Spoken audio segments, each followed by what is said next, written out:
Hello students, welcome you all on future defence academy YouTube platform. आप सभी का स्वागत है फ्यूचर डिफेंस एकेडमी के यूट्यूब प्लेटफॉर्म पर, जहां आज हम लेने वाले हैं हमारे most important questions of GK, यानी जनरल नॉलेज की बात करेंगे, जिसमें हमारा हिस्ट्री का पार्ट चल रहा था और उसी से रिलेटेड कुछ और आज 25 इंपॉर्टेंट क्वेश्चंस हम लेने वाले हैं। तो चलिए without any delay let's play the question.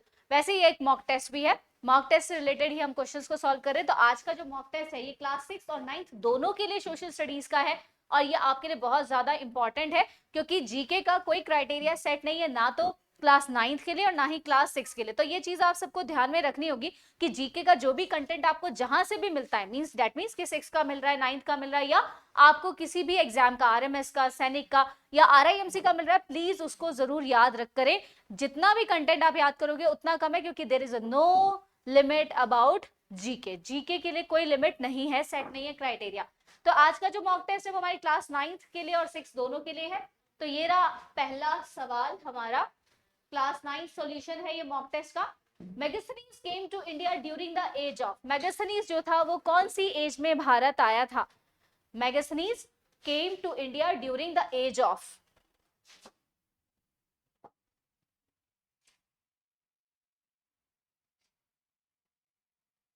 तो आपको बताना है मैगस्थनीज कौन सा उस टाइम राजा था जिसके समय में वो आया था।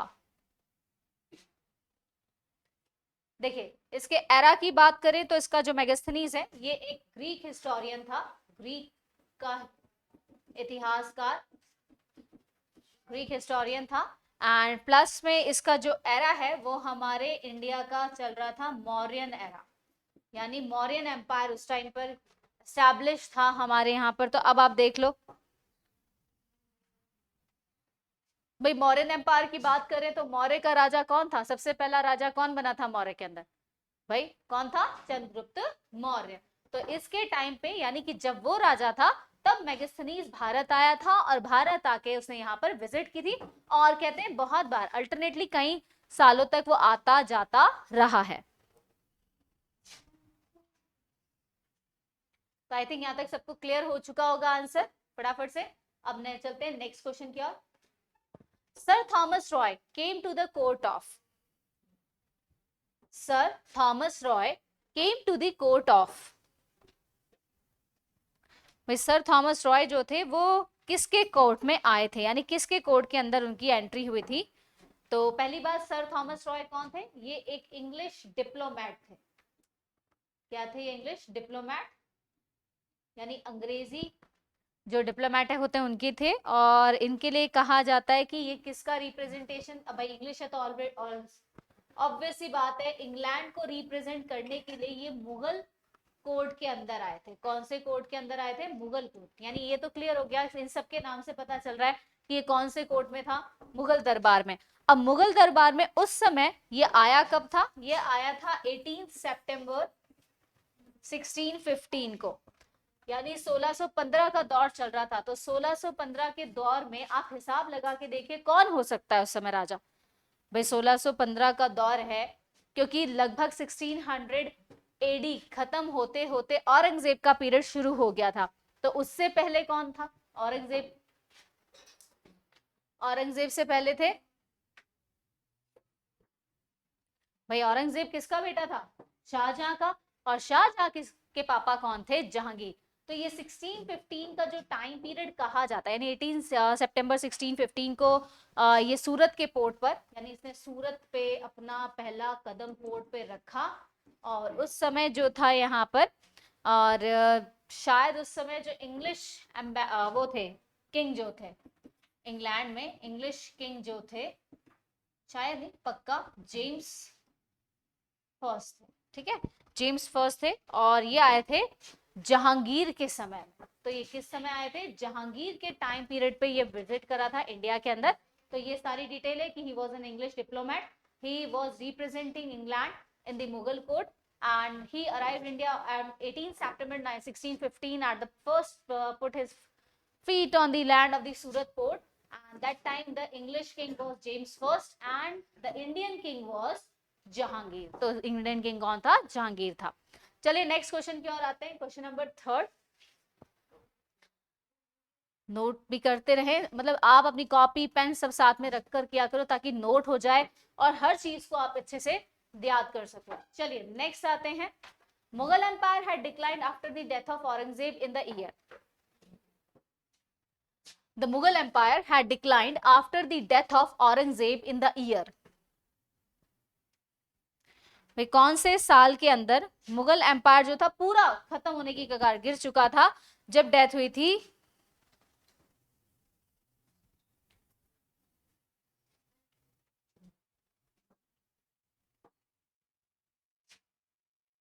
देखिए इसमें हुआ क्या था, जो बड़ा सा मुगल एम्पायर था उसके टुकड़े होने शुरू हो गए थे, तो लेसर या लोअर मुगल्स भी कहा जाता है इनको, यानी अब टुकड़े होकर दो तरह के मुगल्स में ये डिवाइड हो चुका था। और बाद में लेटर मुगल्स भी कहा जाता है, लेटर मुगल्स भी था, तो ये इनका हो चुका था। और ये पीरियड है औरंगजेब की डेथ यानी 1707, तो इसको याद कर लीजिए 1707 और औरंगजेब, ठीक है, औरंगजेब एंड 1707। देखो यहाँ पर Z आ रहा है, यहाँ 7 आ रहा है, तो इसको इस तरीके से याद करने की ट्रिक बना सकते हो। 1707 और औरंगजेब का Z जो है वो मुगल एम्पायर के साथ ही क्या हो गया था, औरंगजेब के साथ ही फिनिश हो गया था, क्योंकि इनके लगातार आपस में ही फिर झगड़े शुरू हो गए थे, क्योंकि औरंगजेब ने जिस तरह का सिस्टम बना रखा था अब उनके लिए सपोर्टिव कुछ नहीं था, तो इस वजह से ये बहुत ही ज्यादा खराबी या अंत की कगार पे थे। नेक्स्ट आ जाते हैं क्वेश्चन नंबर 4 पे। Who established Aligarh Muslim university? भाई इसका बहुत बड़ा क्रेडिट जाता है, और अभी भी मतलब अगर हम बात करें तो बहुत सारे लोगों को अभी भी हर साल, अभी थोड़े दिन पहले ही उनकी क्या की गई है, जन्म पुण्यतिथि मनाई भी गई है। इसका जो शॉर्टकट है वो है AMU, बहुत सारे लोग इसको बहुत अच्छे से AMU से शॉर्टकट से जानते हैं। और ये एक्चुअल में अलीगढ़ उत्तर प्रदेश के अंदर है। कहाँ पर है ये? अलीगढ़ यूपी के अंदर, हमारे उत्तर प्रदेश में है। बेसिकली अगर आप देखोगे तो बहुत सारी जो एजुकेशनल चीजें हैं वो यूपी बिहार इनमें ज्यादा, क्योंकि उस जमाने में इनमें डेवलपमेंट एजुकेशन को लेकर बहुत हुआ था। तो इसके जो एग्जैक्टली हैं वो है सैयद अहमद खान, ये इसका सही आंसर है, सर सैयद। और इनके नाम के आगे सर जरूर लगाया जाता है, सर सैयद अहमद खान, इनको दिया हुआ है सर सैयद अहमद खान, तो ये आप ध्यान रखें। ये actually Mohammedan Anglo oriental college था, यानी कि पूरा इनको जाना जाता है मॉमडन एंग्लो ओरिएंटल कॉलेज, जो इन्होंने एस्टैब्लिश किया था 1875 में। 1875 के आसपास इसका एस्टैब्लिशमेंट हुआ था। चलिए नेक्स्ट क्वेश्चन पे चलते हैं हम लोग।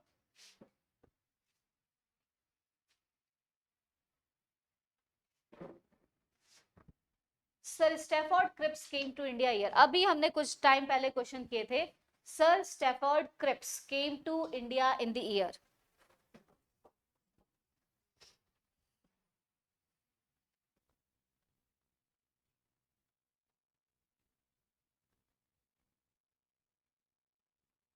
क्रिप्स जो था, आपको याद होगा क्रिप्स मिशन बनाया गया था, जिसके अंदर ब्रिटिश जो थे वो कॉपरेशन और सपोर्ट चाहते थे इंडिया से कि भाई उनके आने के बाद क्या क्या ड्रास्टिक चेंजेस आए थे। तो क्रिप्स जो था, सर स्टैफोर्ड जो थे, ये कब आए थे?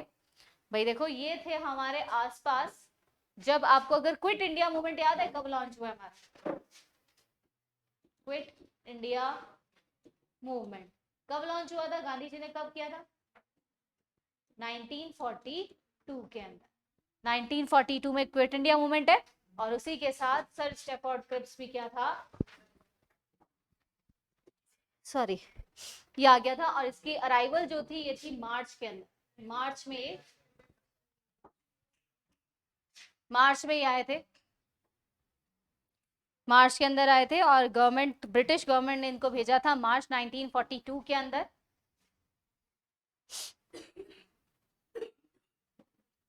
एक्चुअली इनका मेन मकसद था टू सिक्योर जो की ऑब्जेक्टिव हम कह सकते हैं, इंडियन सपोर्ट इनको चाहिए था,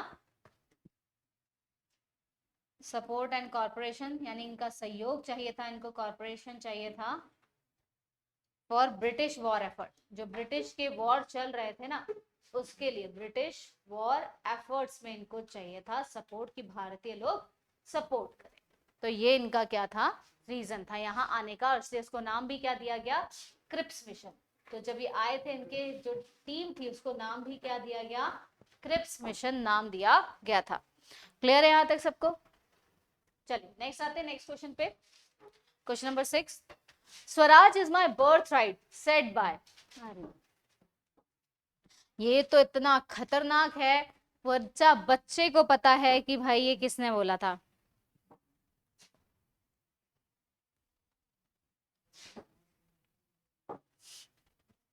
भाई इन्होंने बोला था Swaraj is my birth right and I shall have it, मैं इसे लेकर आऊंगा, स्वराज मेरा जन्म सिद्ध अधिकार है और मैं इसे लेकर आऊंगा। और ये जाता है क्रेडिट किसको, बाल गंगाधर तिलक को। बिल्कुल सही, एकदम मतलब सटीक लाइन उन्होंने बोली थी, एज एन इंडियन ये अगेंस्ट थे। और इन इसी चक्कर में इनको, इस राइटिंग के चक्कर में 6 साल तक जेल में रखा गया था। 6 साल ही वॉज इन द जेल, इनको जेल में रखा गया था 6 साल तक फॉर हिज राइटिंग, क्योंकि बहुत भड़कीले भाषण और ऐसे लिखते थे, जिसकी वजह से अंग्रेजों को ये रहता था कि कभी भी भारतीय हमारे खिलाफ जा सकते हैं। ठीक है, नेक्स्ट क्वेश्चन पे आते हैं, क्वेश्चन नंबर 7 पे। Indian national Congress was founded by, बहुत कॉमन सा लेकिन बहुत अच्छा सा सवाल है जो था। देखो कब बनी थी, ये बनी थी 1885 से लेकर 1905, क्योंकि 1905 के बाद ये स्प्लिट हो गई थी, इसमें काफी तोड़ मरोड़ आ गए थे। और इसको बनाने का क्रेडिट जो जाता है एक ब्रिटिश के Indian civil services, Indian civil services के ऑफिसर थे, आईसीएस जिन्हें कहा जाता है, आईसीएस ऑफिसर था एक, उसने इसको बनाया था ताकि वो प्लेटफॉर्म बना सके, एजुकेटेड इंडियन लोगों को मौका दे सके कि वो भी आकर क्या कर सकते हैं, अपने लिए लड़ सकते हैं पॉलिटिकली। तो ये क्रेडिट जाता है एओ ह्यूम को, क्योंकि बाकी तीनों नाम देखो इंडियन है, तो ये तो होने से रहे, क्योंकि हमने पहले ही कह दिया कि वो एक ब्रिटिश का ऑफिसर था जिसने इसको बनाया, और जिसका एग्जैक्ट नाम पूरा क्या था पता है, इनका पूरा नाम है एलन ऑक्टेवियन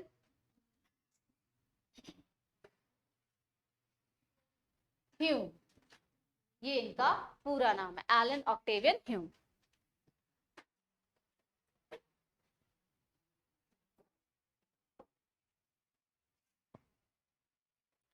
कई बार लोग पूछते हैं ma'am who was the first जो प्रेसिडेंट थे वो कौन थे, तो फर्स्ट प्रेसिडेंट जो थे, देखो ये तो बनाने वाले थे, अगर आपको प्रेसिडेंट का क्वेश्चन आ जाता है तो प्रेसिडेंट कौन थे, डब्ल्यू.सी. बैनर्जी, बनर्जी भी कहते हैं कुछ लोग इनको, बैनर्जी भी बोलते हैं, क्योंकि बंगाली ट्रांसलेशन अलग हो जाता है।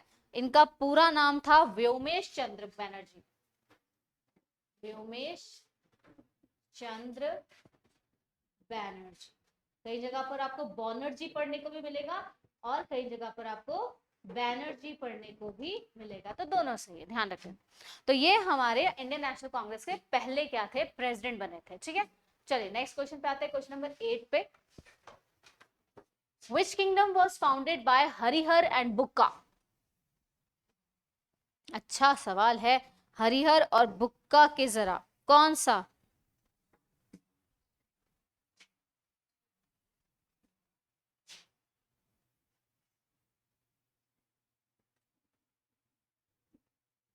देखो ये सबसे पहले स्टैब्लिश किया गया दक्कन के प्लेट्यू पठारों पर, जो कि साउथ इंडिया में है। ये स्टैब्लिश हुआ था 1336 के अंदर। ठीक है, हरिहरा फर्स्ट और इसका भाई था ब्रदर जो था बुक्का राया फर्स्ट। और ये दोनों जो थे ये एक्चुअल में बिलोंग करते थे संगम डायनेस्टी से। कौन सी डायनेस्टी थी इनका, संगम डायनेस्टी। इनका वंश का नाम क्या था, संगम डायनेस्टी इनके वंश का नाम था। डायनेस्टी का मतलब क्या होता है, वंश होना ना, तो ये था। अब इन्होंने कौन से नगर को बनाया था भाई, इनके नाम से एक बहुत बड़ा फेमस नगर है जो आज भी बहुत चलता है नाम, दैट इज विजयनगर। जी हाँ, विजयनगर जो था वो इन दोनों भाइयों का बसाया हुआ है, हरिहर और बुक्का का, है ना।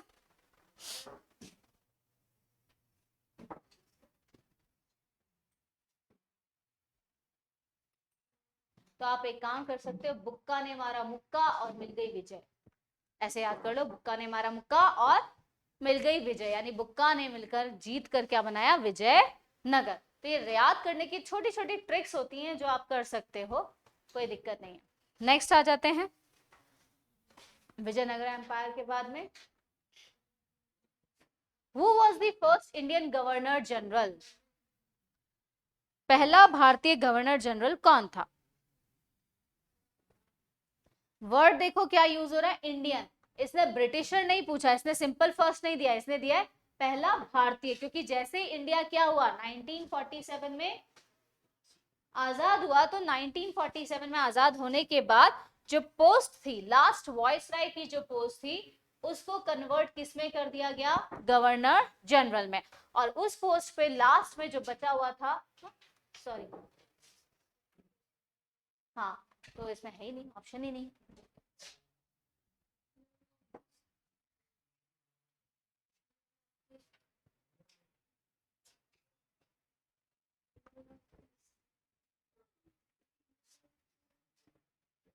तो इसका आंसर देखते हैं।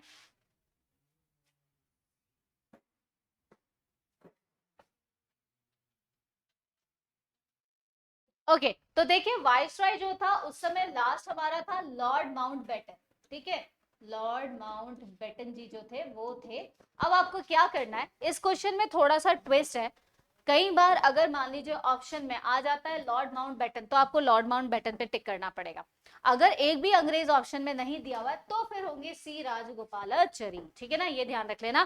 क्योंकि फर्स्ट इंडियन वैसे आजाद होने के बाद 1947 से लेकर 48 तक जो पहला गवर्नर जनरल था वो तो था कौन, क्योंकि ब्रिटिश उस वक्त तो ऑलमोस्ट गए नहीं थे, तो वाइसराय को ही क्या कर दिया गया था, first governor general of independent India का घोषित करके उन्होंने क्या कर दिया था, माउंटबेटन को बनाया था।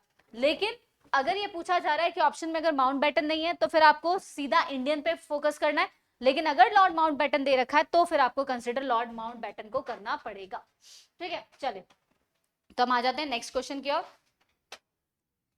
Largest fresh water lake Wular lake is in, भाई झीलें कहां पर है, एक ही जगह मीठे, वूलर झील, वूलर जो झील है वो है कहां पर।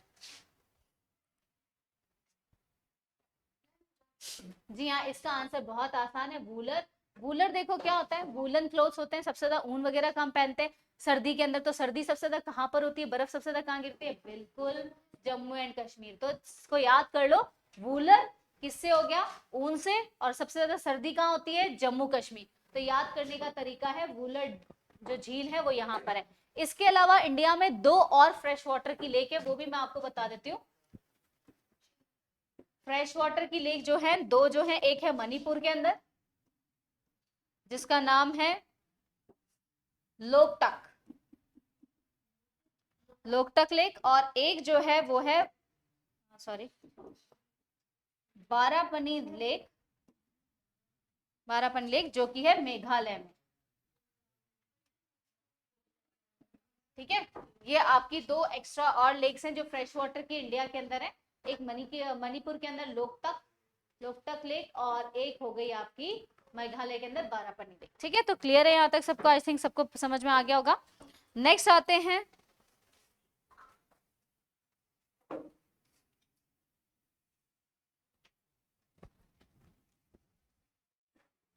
we generally measure the depth of sea in, भाई जनरली हम लोग मेजर करते हैं तो जो डेप्थ होती है सी की वो किस में नापी जाती है,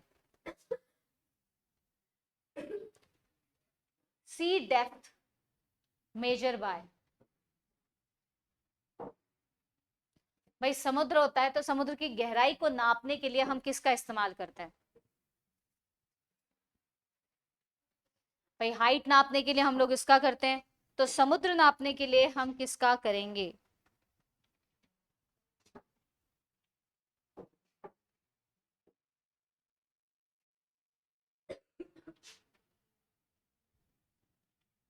देखो मीटर वगैरह कपड़ा या लेंथ के लिए या डिस्टेंस के लिए होता है, यार्ड जो होता है वो स्पेशली लैंड के लिए आता है, फैथम्स जो है ये किसके लिए होता है, सी के लिए, और नॉटिकल माइल्स जो होता है ये हवा की जो सी के अंदर सी की जो विंड चलती है उसके लिए होता है, सी विंड्स को नॉटिकल से किया जाता है, ठीक है। तो आप इसको सही इस्तेमाल करें। और जो एग्जाम, ये तो हो गई इसकी यूनिट फैथम्स, और वहीं पर इसको जो एग्जैक्टली यूज किया जाता है वो है फैथोमीटर। फैथोमीटर को इस्तेमाल किया जाता है, फैथोमीटर की तरह ही फैथोमीटर है, तो फैथोमीटर का इस्तेमाल किया जाता है नापने के लिए, ठीक है। ये हो गया इसका मशीन, और वो हो गई इसकी यूनिट, ये इसकी हो गई यूनिट। जैसे आपका वजन है 10 किलो, तो किलो क्या है, यूनिट है ना, तो बस 10 किलो के तो होंगे ही नहीं, छोड़ो, सारे के सारे 50 60 70 से ऊपर होंगे। चलिए नेक्स्ट क्वेश्चन की ओर आते हैं। Nuclear power station in UP is at, भाई जो हमारा न्यूक्लियर पावर स्टेशन है यूपी में वो कहाँ है, कानपुर में, गोरखपुर में, इलाहाबाद में या नरोरा में।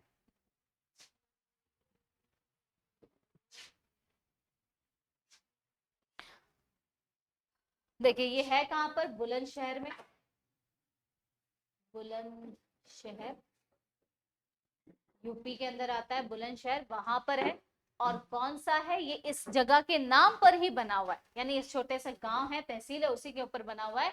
तो ये हो गया, अभी मैंने नाम लिया छोटा सा, तो नरोरा, इसको याद कर लो, Narora nuclear power plant in Narora गांव और इन बुलंदशहर डिस्ट्रिक्ट यूपी। और अगर तहसील की बात की जाए तो तहसील भी अगर कोई पूछ ही ले तो वो है दिबाई। हर जगह के अपने अपने नाम अलग अलग होते हैं, तो दिबाई, दुबई नहीं, दिबाई, दिबाई, दुबई नहीं है, दुबई में जाने लायक नहीं, अभी हम बाद में जाएंगे। चलिए नेक्स्ट क्वेश्चन पे आते हैं, क्वेश्चन नंबर 13 पे। Which country is called the sugar bowl of world.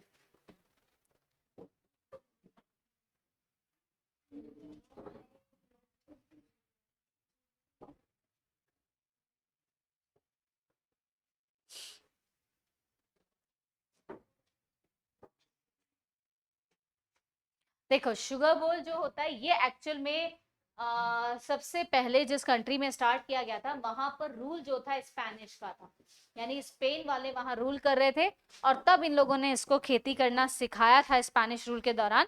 तो और शुगर है, मीठा है, मीठा है क्यूबा। अब इसको याद करने का देखो तरीका, आपने शुगर देखी है, शुगर कैसी होती है, क्यूब की तरह, उसकी कैसी होती है, क्यूब फॉर्मेशन होती है, चौकोर सी कटी हुई होती है, तो बस क्यूब से क्या याद कर दो, क्यूबा। तो शुगर दिखने में कैसी है, क्यूब जैसी, तो सबसे ज्यादा कहाँ उगाई जाती है पूरी दुनिया में, क्यूबा में, और इसीलिए क्यूबा को नाम क्या दिया गया है, शुगर बोल। क्या नाम दिया गया है, शुगर बोल। बोल का ना कटोरा, जहां पर सबसे, जैसे राइस बोल बोला जाता है देशों को, शुगर बोल बोला जाता है हर एक को, बोल बोल बोल, है ना। नेक्स्ट क्वेश्चन की ओर आते हैं। The biggest paper mill of India is in, सबसे बड़ी पेपर मिल कहां पर है।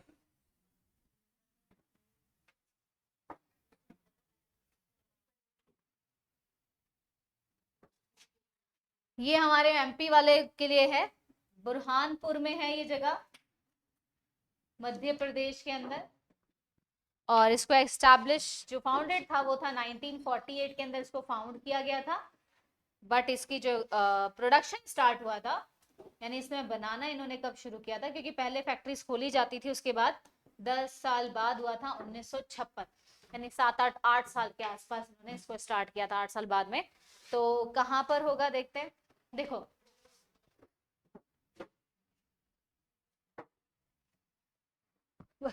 मध्य प्रदेश का नाम आते ही सबके पहले आ जाता है जबान पे भोपाल, नहीं भाई भोपाल नहीं है, ठीक है। तो इसका आंसर एग्जैक्टली है नेपा नगर। कौन सा नगर है, नेपा। तो भाई पेपर को लेकर तुमने चेपा, ठीक है, पेपर देखकर तुमने क्या किया, चेपा। चेपा तो कहां चेपा, नेपा। तो Nipah is the biggest paper mill of India, Bharat की सबसे बड़ी पेपर मिल है इंडिया की, जो कहां पर है, बुरहानपुर के अंदर, जिसको खोला गया था 1948 में, लेकिन प्रोडक्शन स्टार्ट हुआ था 1956 में। ये एक न्यूज प्रिंट पेपर मिल है ना। चलिए नेक्स्ट क्वेश्चन की ओर आते हैं। वो protects 4 fundamental rights, who protects 4 fundamental rights. भाई देखो, किसके पास हमारे फंडामेंटल राइट्स को प्रोटेक्ट करने की, प्रोटेक्शन देने की है पूरी पावर है, अथॉरिटी, और उसके सामने कोई, देखो इसके बारे में क्या कहा जाता है, हाईएस्ट जुडिशियल पावर है ये, सबसे पहली बात तो सर्वोच्च न्यायालय, हाईएस्ट कोर्ट ऑफ इंडिया है ये।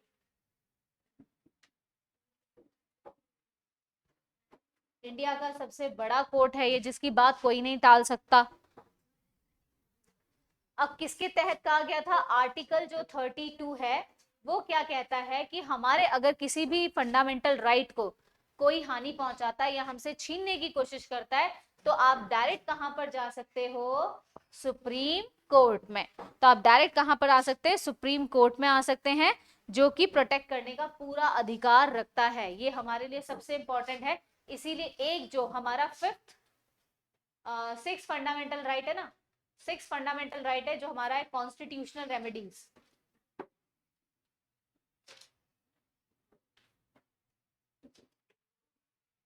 वो 6 फंडामेंटल जो कॉन्स्टिट्यूशनल रेमेडीज है वो एक्चुअल में यही है कि अगर आपके अधिकारों में से कोई एक अधिकार छीना जाए तो आप सीधा कहां जा सकते हैं, कोर्ट में अप्लाई कर सकते हो। और कौन से कोर्ट आपके लिए प्रोटेक्शन का काम करेगा, सुप्रीम कोर्ट, जो कि कौन सा है, हाईएस्ट जुडिशियल पावर है, हाईएस्ट कोर्ट ऑफ इंडिया। और कौन से आर्टिकल में कहा गया है, आर्टिकल 32 के अंदर इसको डिफाइन किया गया है।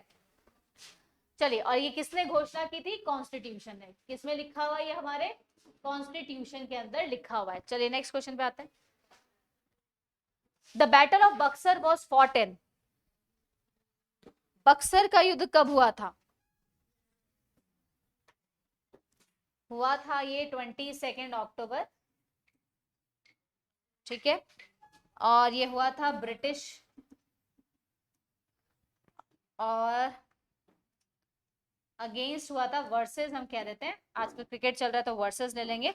वर्सेस था ये बंगाल के, अवध के और मुगल एम्पायर ने मिलकर अंग्रेजों के खिलाफ, तीनों ने खड़े हुए थे ब्रिटिश के खिलाफ। और ब्रिटिश का जो उस समय जो मेजर था, कमांड जो था वो किसके हाथ में थी, मेजर हेक्टर मुनरो के हाथ में।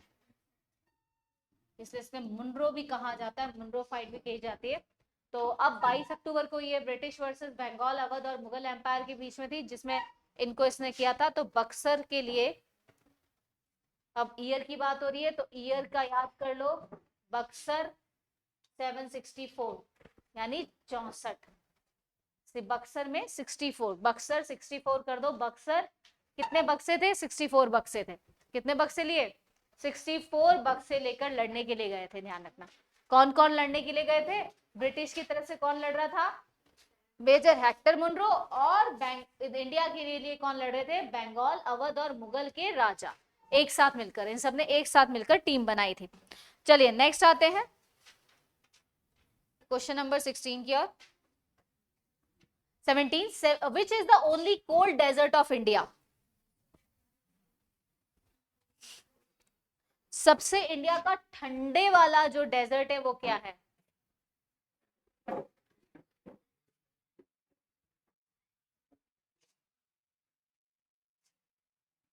भाई देखो इसकी जो बॉर्डर है वो चाइना से जुड़ता है। अब चाइना से थार का नहीं जुड़ता, शिलोंग भी, पहली बात तो इसने डेजर्ट की बात की है तो डेजर्ट में क्या शिलोंग आता है, पहली बात तो शिलोंग हटा दो, डेजर्ट तो है ही नहीं। सिलचर भी नहीं है, सिलचर, थार जरूर है लेकिन थार कैसा है, हॉट है, गर्म है। तो कौन सा हुआ answer, Ladakh. Ladakh is the coldest क्या है हमारा, डेजर्ट है, इंडिया का कोल्ड डेजर्ट है लद्दाख। चलिए नेक्स्ट पे चलते हैं।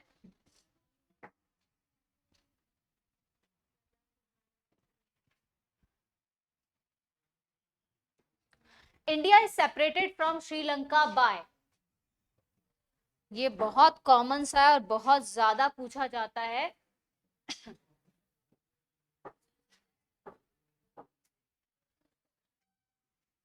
अब इसमें देखो कंफ्यूजन है, कंफ्यूजन क्या है, वैसे तो हम जानते हैं एक है, लेकिन कई बार दो चीजों से जोड़ा जाता है। तो अगर ये दोनों अलग अलग ऑप्शन में आ जाए तब तो एक को ही सिलेक्ट करना है, और अगर ये दोनों एक ही ऑप्शन में आ रहे हैं तो फिर दोनों का नाम याद कर लेना बस। देखो, सबसे पहला इसका जो आंसर है सबको पता है, पार्क स्ट्रेट। ठीक है, park straight is the correct answer. लेकिन हम जो श्रीलंका से अलग होते हैं उसमें कहीं ना कहीं किसका योगदान आता है, गल्फ ऑफ मन्नार का भी आता है। तो आप ध्यान रखना, अगर इस क्वेश्चन में ये दोनों ऑप्शन एक ही में आ जाए तो आपको इन दोनों पे टिक करना है, और अलग अलग आ जाए तो आपको किस पे टिक करना है, पार्क स्ट्रेट पे, ये फिक्स है। और श्रीलंका कैसी कंट्री है, आइलैंड कंट्री है, क्योंकि ये क्या है, चारों तरफ किससे घिरा हुआ है, पानी से घिरा हुआ है, तो आइलैंड, आइलैंड कंट्री है। चलिए नेक्स्ट क्वेश्चन पे आते हैं, question number 19। Name the Indian state which has the largest number of seats in parliament. Bharat का वह राज्य बताना है जिसमें सबसे ज्यादा क्या है, इंडियन स्टेट मतलब सबसे ज्यादा पार्लियामेंट की जो सीट्स होती हैं वो मौजूद हैं।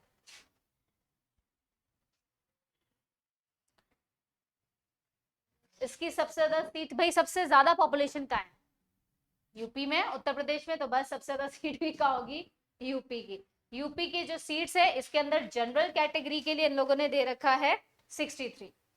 ठीक है, जनरली 63 है, और टोटल वैसे मिला के जिसमें एसटी एससी वगैरह को भी मिला दिया जाए, ओबीसी को मिला दें, तो टोटल सीट्स हो जाती है 80। तो पार्लियामेंट के अंदर, और पार्लियामेंट की टोटल स्ट्रेंथ कितनी होती है,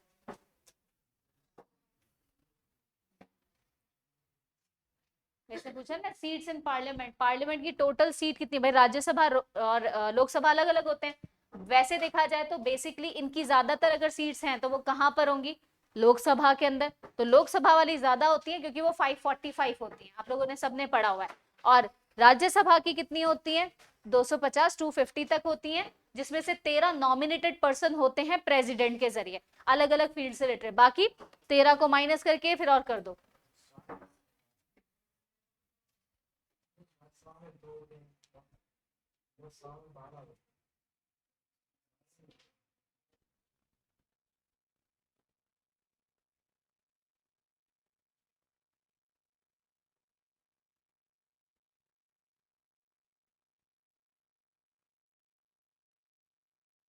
तो चलिए, तो सबसे ज्यादा हमारा आंसर आ गया उत्तर प्रदेश। देखो, जहां देश की जनता ज्यादा वहीं सबसे ज्यादा क्या होगा, आपका सीट ज्यादा है। चलिए नेक्स्ट आते हैं क्वेश्चन नंबर 20 पर। Who wrote a passage to India? Passage to India जो का था वो उसके ऑथर कौन थे,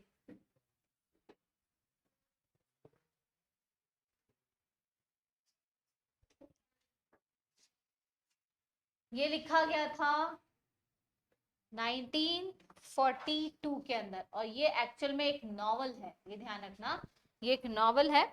और इसका जो राइटर था वो एक इंग्लिश ऑथर था। कौन था, इंग्लिश ऑथर, इंग्लिश ऑथर था।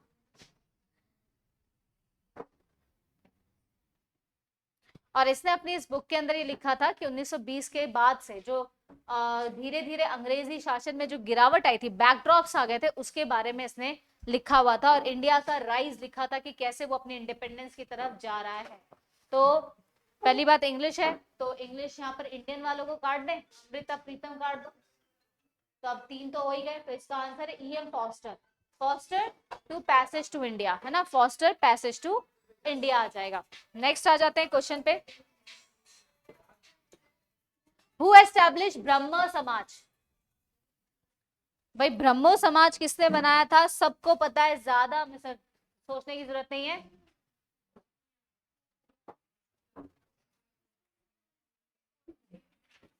इसकी जो स्थापना हुई थी वो 1828 के अंदर की गई थी। ठीक है, और ये हुआ था कोलकाता, आज का कोलकाता और उस जमाने का कलकत्ता, उस जमाने में कलकत्ता बुलाते थे और आज का कोलकाता है ये। और 1828 में किया था, ये थीस्टिक मूवमेंट था हिंदुइज्म के अंदर, भगवान की तरफ जो लोग धीरे धीरे वेस्टर्न की तरफ और इनकी तरफ ज्यादा हो रहे थे, तो उसके लिए किया गया। अब इसके असली जो फाउंडर थे वो हैं राजा राम मोहन रॉय। तो याद कर लो, ब्रह्मा राजा राम मोहन रॉय। चलिए नेक्स्ट आ जाते हैं, देख लीजिए अच्छे से इसको क्वेश्चन को। वैसे राजा जो टाइटल है हमने पढ़ा था वो किसी और ने दिया था, इनका एग्जैक्टली नाम तो राम मोहन रॉय ही था।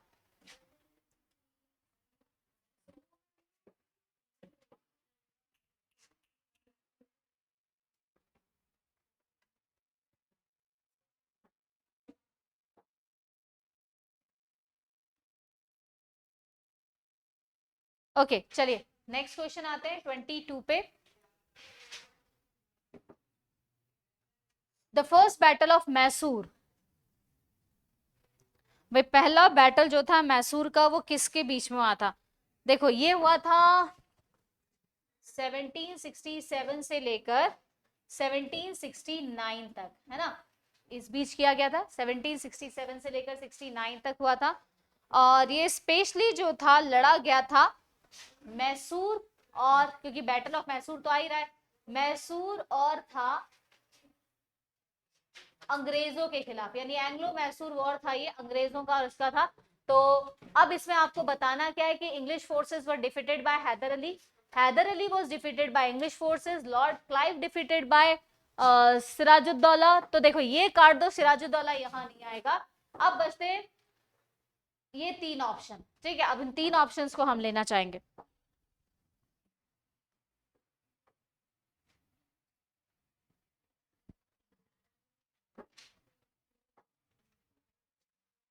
फर्स्ट बैटल ऑफ जो हुआ था मैसूर का, इसमें जो राजा था वो था हैदर अली, चलो ये भी बता दिया हैदर अली था।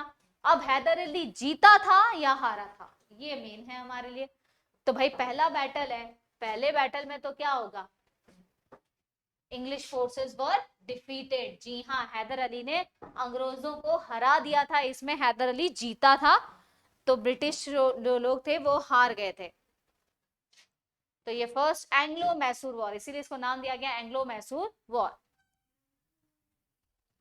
जो कि हुआ कब था 1767 से लेकर 69 तक, जिस समय हैदर अली जो था वो सल्तनत ऑफ मैसूर को हैंडल कर रहा था, और ब्रिटिशर्स जो थे वो इसके खिलाफ आ गए थे।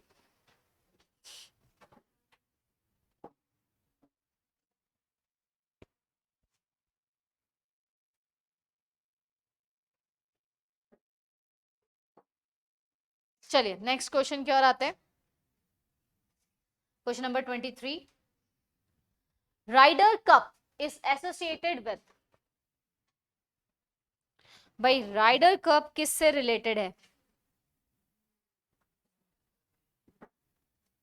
देखो इसको याद करने का तरीका क्या होगा, हाँ हो सकता है राइडर वर्ड आ रहा है, राइडर को हम ऐसे लिख सकते हैं, राइडर के तौर पे, राइडर क्या होता है, सवारी, राइड करना। तो राइड किस पे हो सकती है, घोड़े के, तो घोड़े पे बैठ के कौन सा मैच खेला जाता है, गोल्फ खेला जाता है। तो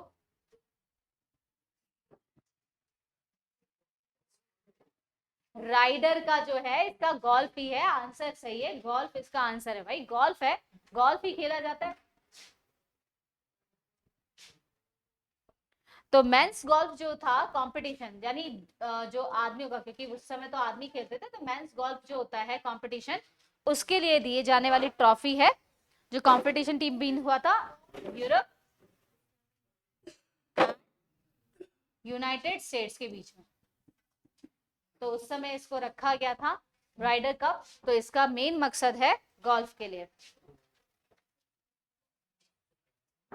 और ये जिसके नाम पर रखा गया, एक्चुअली एक जो था राइडर कप जो था, एक इंग्लिश बिजनेसमैन था जिसने इसको किया था प्रमोट, तो वो इंग्लिश बिजनेसमैन का जो नाम है वो है सैमुअल राइडर, तो उसी के नाम पर इस कप को रख दिया गया। मोस्ट प्रोबेबली यही होता है कि जो प्रमोट करे, जो प्रमोशन करे, या ऐसा होता है ना, तो यहाँ पर उन्हीं के नाम पर आ जाता है। तो अब आते हैं नेक्स्ट क्वेश्चन की ओर। वो बिल्ट आगरा फोर्ट, ये तो अभी हमने कुछ दिनों पहले ही किया था कि आगरा का किला किसने बनाया था, ये बना था 1565 में, और ये पूरा का पूरा सैंडस्टोन यानी लाल पत्थर से बना हुआ है, सैंडस्टोन से बना हुआ है। और लगभग इसके बारे में क्या कहा जाता है कि इसकी जो दीवारी है, चार दीवारी कर रखी है, वो 2.5 किलोमीटर की चार दीवारी है, यानी कि इसको दीवार से बीच में सेंट्रलाइज किया गया है। और इसकी जो शेप है वो क्रेसेंट की तरह है। क्रेसेंट का मतलब अर्धचंद्राकार, जो चांद होता है उसकी तरह इसकी शेप दिखेगी। तो इसका जो क्रेडिट है वो किसको जाता है? अकबर को। किसने बनवाया था ये? अकबर। तो आगरा और अकबर दोनों को सिनोनिम ले लो, ए से आगरा और ए से अकबर ने बनवाया था। ठीक है, चलिए नेक्स्ट क्वेश्चन पे आ जाते हैं। Which Indian Prime Minister signed the Tashkent Agreement? ताशकान का जो एग्रीमेंट था वो किसने साइन किया था?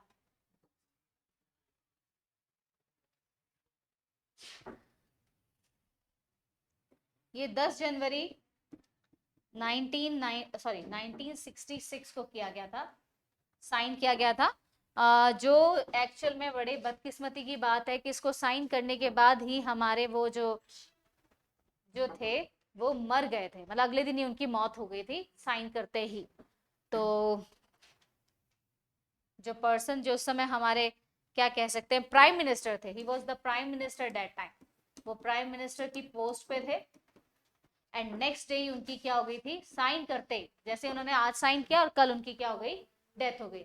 नेक्स्ट डे ही डाइड, उनकी मौत हो गई थी साइन करने के बाद। और दूसरी तरफ जो थे वो जिसके साथ हमारा ताशकंद डिक्लेरेशन हुआ है वो है पाकिस्तान।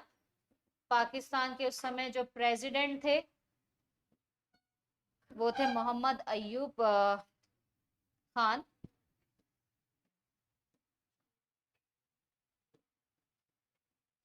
ठीक है, और लगभग ये अगस्त 1965 से लेकर एंडिंग द वॉर, जो हमारे इंडिया और पाकिस्तान के बीच में युद्ध चल रहा था 1965 से लेकर 1965 सितंबर तक, अगस्त में स्टार्ट हुआ था और 1965 में, और सितंबर में इसको खत्म करने के लिए 1966 में ताशकंद का जो एग्रीमेंट था वो साइन किया गया। प्राइम मिनिस्टर थे उस समय, नेक्स्ट डे उनकी डेथ हो गई थी, जबकि पाकिस्तान के मोहम्मद अयूब खान प्रेसिडेंट थे और वो थे लाल बहादुर शास्त्री। लाल बहादुर शास्त्री जो थे उन्होंने ताशकंद का एग्रीमेंट क्या किया था? साइन किया था। तो ये सारी हिस्ट्री आपको पता होनी चाहिए, अच्छे से इसको याद कर लो। अगले दिन ही साइन करने के बाद उनकी डेथ हो गई थी। तो ताशकंद का जो एग्रीमेंट था वो क्या था? लाल बहादुर शास्त्री ने 10 जनवरी 1966 को और 11 जनवरी 1966 को इनकी डेथ हो गई। अगस्त में जो इंडिया पाकिस्तान का वॉर चल रहा था 1965 से लेकर 1965 सितंबर तक का, और उस समय पाकिस्तान के प्रेसिडेंट थे मोहम्मद अयूब खान। नेक्स्ट आते क्वेश्चन नंबर 26 पे। Which of the following is not a grassland? Pampas, taiga, downs or steppes?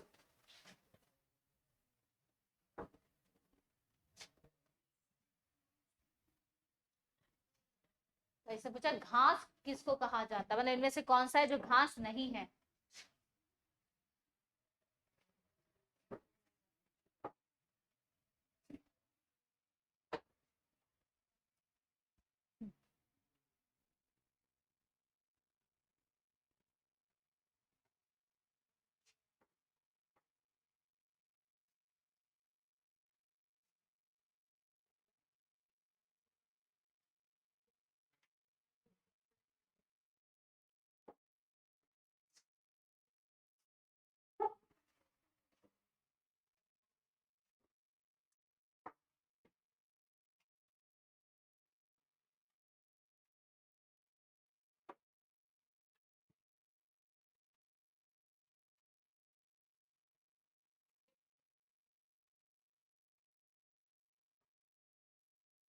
पैम्पास, pampas, sorry pampas,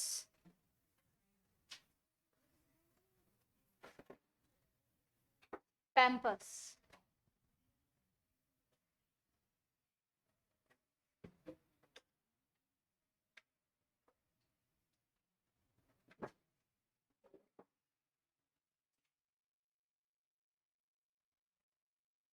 इसका आंसर बताएं।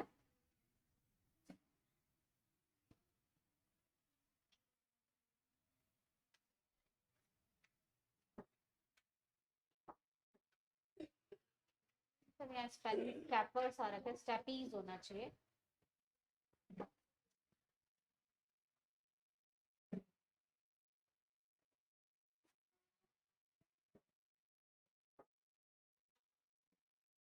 टेगा,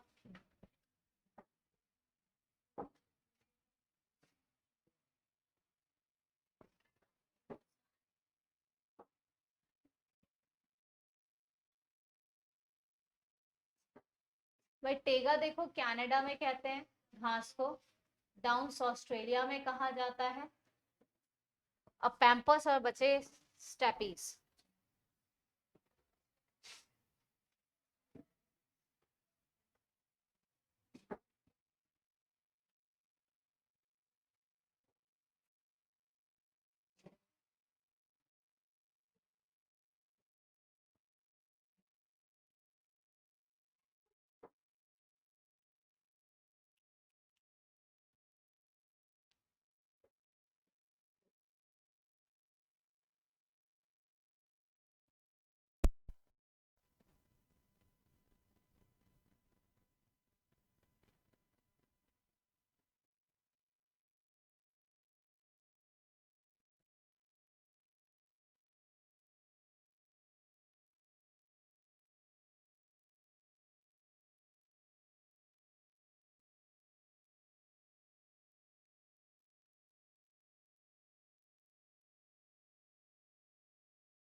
देखिए स्टेपीज जो है वो कहा जाता है यूरोप के अंदर घासों को। तो एक बचा पैम्पस। पैम्पस जो है वो एक्चुअल में एक आइलैंड है नीदरलैंड का, ठीक है, नीदरलैंड के अंदर मौजूद एक आइलैंड है, तो ये वहां का। हाँ, अब मैं आपको एक बता देती हूँ, पैम्पस और पैम्पाज में डिफरेंस है भाई। अगर यहाँ पैम्पाज आ जाता ना तो वो एक ग्रासलैंड है। अब मॉडर्न के एरा के हिसाब से अगर बात करें तो आज की डेट में टेगा जो है वो ग्रासलैंड से हटकर क्या हो चुका है, स्नो कवर्ड एरिया बन चुका है। तो इस चीज को आपको ध्यान रखना होगा, ठीक है। तो आंसर है पैम्पस। डिफरेंट है सिर्फ ए और यू का। अगर यू आ रहा है तो उसके अंदर क्या आ जाएगा, वो आइलैंड हो जाएगा, और ए आ रहा है तो फिर वो ग्रासलैंड है। टेगा भी ग्रासलैंड है, डाउन्स भी है, स्टेपीज भी है, ठीक है। नेक्स्ट आते हैं क्वेश्चन पे। वो is competent to dissolve the Rajya Sabha. भाई कौन है जो राज्यसभा को डिसॉल्व कर सकता है?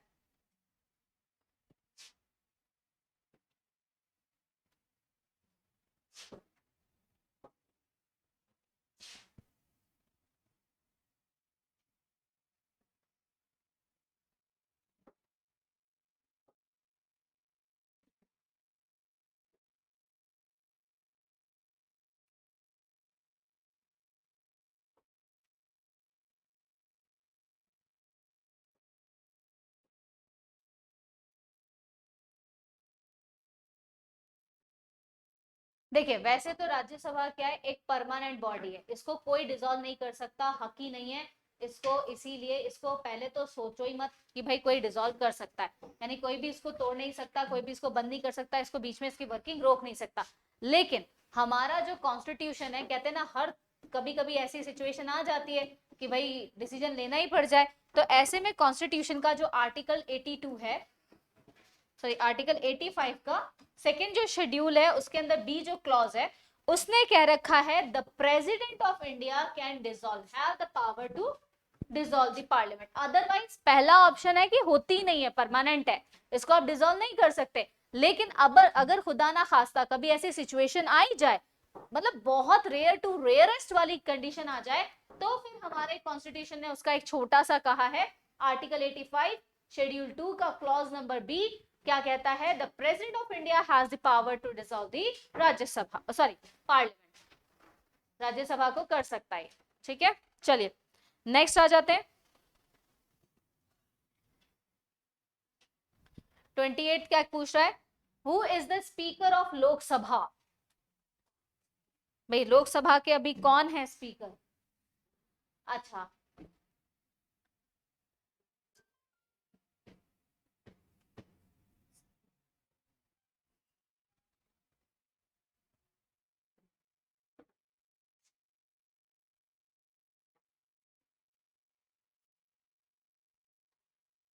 सबसे पहले हम फर्स्ट सेकंड थर्ड आपको बताएंगे, फर्स्ट बता देते हैं और लास्ट बता देते हैं। फर्स्ट जो थे वो थे जीवी मावलकर, मावालंकर, ठीक है, मावालंकर जी थे जो कि फर्स्ट स्पीकर थे लोकसभा के, और ये बने थे 15 मई से, इनका था 1952 से लेकर पीरियड रहा हुआ है 27 फरवरी 1956 तक का। ठीक है, उसके बाद में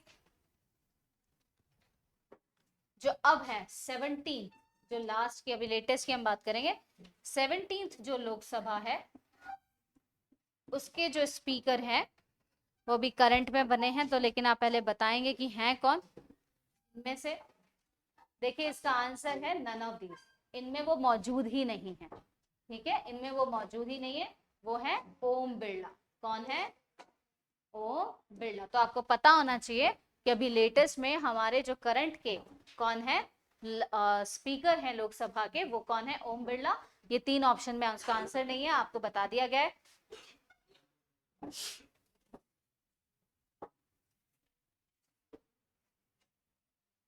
जो एक्चुअली बने थे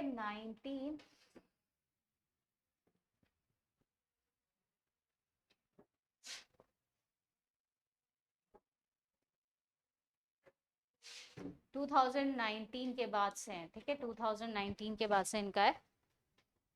इनसे पहले जो थी वो थी सुमित्रा महाजन। ठीक है, ये हमारी 16 जो इनसे पहले रह चुकी हैं सुमित्रा महाजन है। और उससे पहले जो 15वें हैं वो है मीरा कुमार, 15वें नंबर पे मीना कुमार, और 14वें पर आते हैं सोमनाथ चैटर्जी आए थे। चलिए नेक्स्ट आ जाते हैं, नेक्स्ट क्वेश्चन की ओर। The term direct free kick is associated with, भाई डायरेक्ट फ्री किक जो है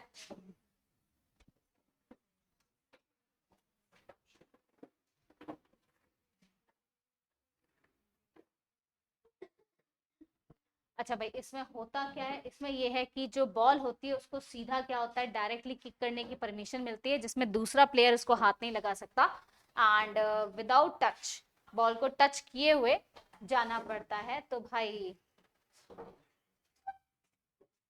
इसका आंसर क्या है?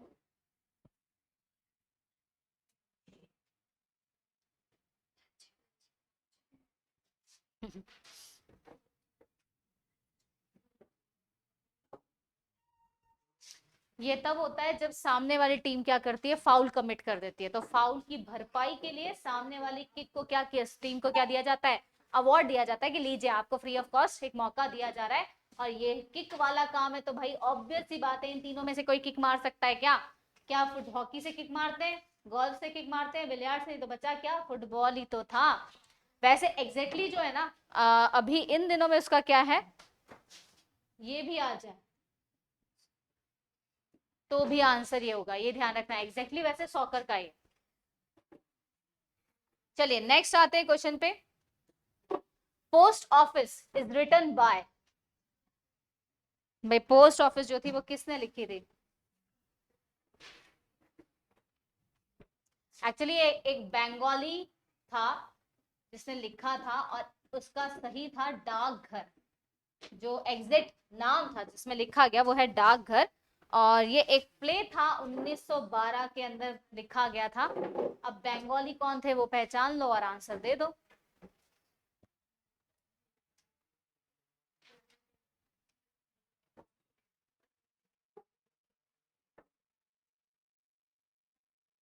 ये एक बच्चे की कहानी थी जिसमें अमाल नाम का एक बच्चा होता है और उसको क्या किया जाता है, उसके एक अंकल के घर भेज दिया जाता है उनकी इनक्यूरेबल डिजीज से उनकी सेवा करने के लिए। तो उससे रिलेटेड ये बताया गया था डाकघर।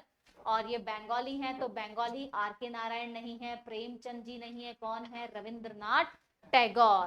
तो इसका करेक्ट आंसर है रविंद्रनाथ टैगोर, जिन्होंने एक्चुअल में इसको लिखा था डाकघर। बाद में इसका जब इंग्लिश ट्रांसलेशन हुआ तो इनको चेंज कर दिए गए थे टॉपिक्स को।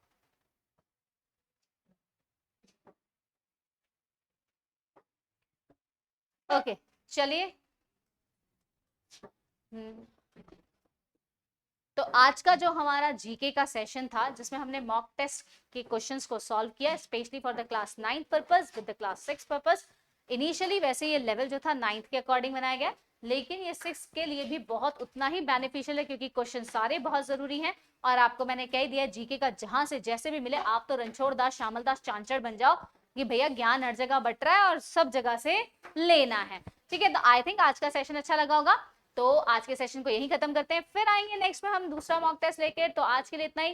Till then thank you so much. जय हिंद, जय भारत, गुड नाइट, शबा खैर, शुभ रात्रि।